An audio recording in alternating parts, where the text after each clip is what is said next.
I've been saying this for years at this point, but the Free Software Foundation, the organization that originated the concept of free and open source software, that developed the GNU General Public License, and has staunchly stood for software freedom and the rights of users, yeah, they've given up. The organization has abandoned its philosophy in favor of honoring its great leader, and it needs to reinvent itself. Now, I have to say that this video was inspired by Drew DeVault's blog post entitled "The Free Software Foundation is Dying." In his post, he argues that despite the Free Software Foundation's, or FSF's, achievements over the last 40 years, the organization's current pursuits are self-destructive at best. Quote, "In its role as the thought leaders of free software philosophy, the message of the FSF has a narrow reach. The organization's messaging is tone-deaf, ineffective, and myopic, hammering on about GNU/Linux nomenclature, antagonism toward our allies in the open source movement, maligning the audience of useds rather than users.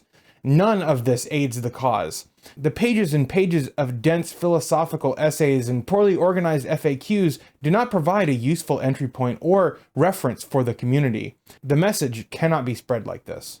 Look, I believe that the FSF should take up the role of a freedom-fighting insurgency, striking back against big tech in the courtroom and on the streets. Instead, it's a marginalized organization that cares more about its insularity than it does about its purported mission. More a secret society for an enlightened few who nod their head in agreement when their dear leader speaks, as opposed to, you know, what their rhetoric would have you believe, like a Justice League to protect the rights of the users. Every day the FSF squanders its position is another day that big tech tightens their grip. As Drew's post points out, quote, "The GPL family of licenses are essential for our movement, but few people understand its dense and esoteric language, despite the 1,600-word FAQ which supplements it. And hip new software isn't using copyleft. Over 1 million NPM package use a permissive license, while fewer than 20,000 use the GPL.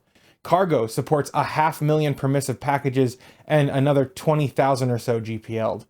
Now, when I write code, I use the GPL because I more or less agree with its philosophy. I believe that software freedom is worthless if it doesn't protect the rights of both developers and end users. But I begrudgingly use the GPL because the FSF has failed so fundamentally as an organization. Imagine if the American Civil Liberties Union sat in their ivory tower and mocked victims of police brutality for being ignorant of the law or being in the wrong place at the wrong time, rather than vigorously fighting against such corruption. This is the kind of behavior that I have come to expect from the FSF. They blame folks for not understanding complex and nuanced issues of software freedom when most people know as much about their computers as they know about their car, or if we're being realistic, probably less. To regular folks, the esoteric mission and the language that the FSF uses to describe it is impenetrable. But it doesn't have to be this way. The FSF could develop curriculums for schools that teach about the importance of free software, rear a generation of children who know their rights and how big tech violates them. Instead, we teach kids about how to use Adobe and Microsoft products. But in order to address these issues, the FSF needs to actually do the work. Richard Stallman was a fine enough leader to get the GPL codified and the Free Software Foundation off the ground. But he's been an obstacle ever since. An insurmountable one at that. His ego has been the biggest impediment to the mission of the organization that he founded. Trying to wrestle credit away from the success of Linux-based operating systems by word policing folks to use GNU/ or GNU plus Linux, that's just one example. Besides ousting Stallman, though, the institution is in desperate need of reform. Be it the closed-minded interpretation of software freedom, the exclusion of other free and open source leaders, the unapproachable jargonism, and not to mention the antiquated, amateurish, and unappealing design and branding of the organization. Everything about the FSF feels obsolete.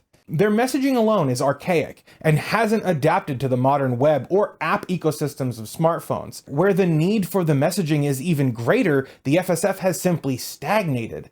Instead of drawing in new talent from a growing pool of young programmers, the messaging simply repels the young and the curious. In my book, the FSF should be on the offensive, going after GPL and other license violations in high-profile cases, getting media attention, and spreading the message of the organization. More importantly, though, the FSF needs to innovate. As Drew points out in his article, the best copyleft license today is the Mozilla public license.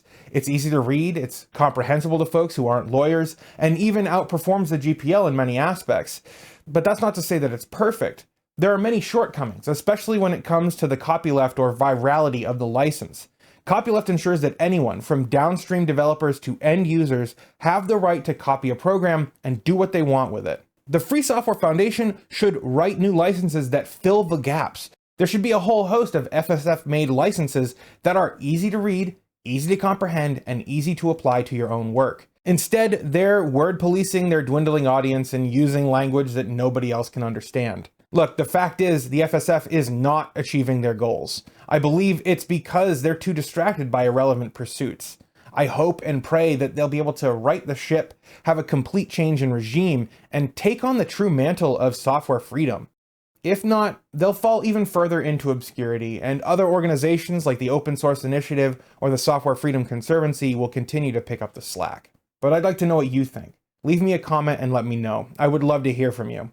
I want to give a special shout out to Glenn Steen, one of my top tier Singularity members over on Patreon. It's because of Glenn and the other folks that support this show that I'm able to keep doing this, so thank you. There are 3 ways that you can get your name listed over here: becoming a ViewSync Premium member, becoming a patron, or a YouTube member. It's all greatly appreciated and helps keep the lights on here, and we do have a lot of lights. I think that's going to do it for now though. Thank you for spending your time with me here today, and I'll see you in the next one.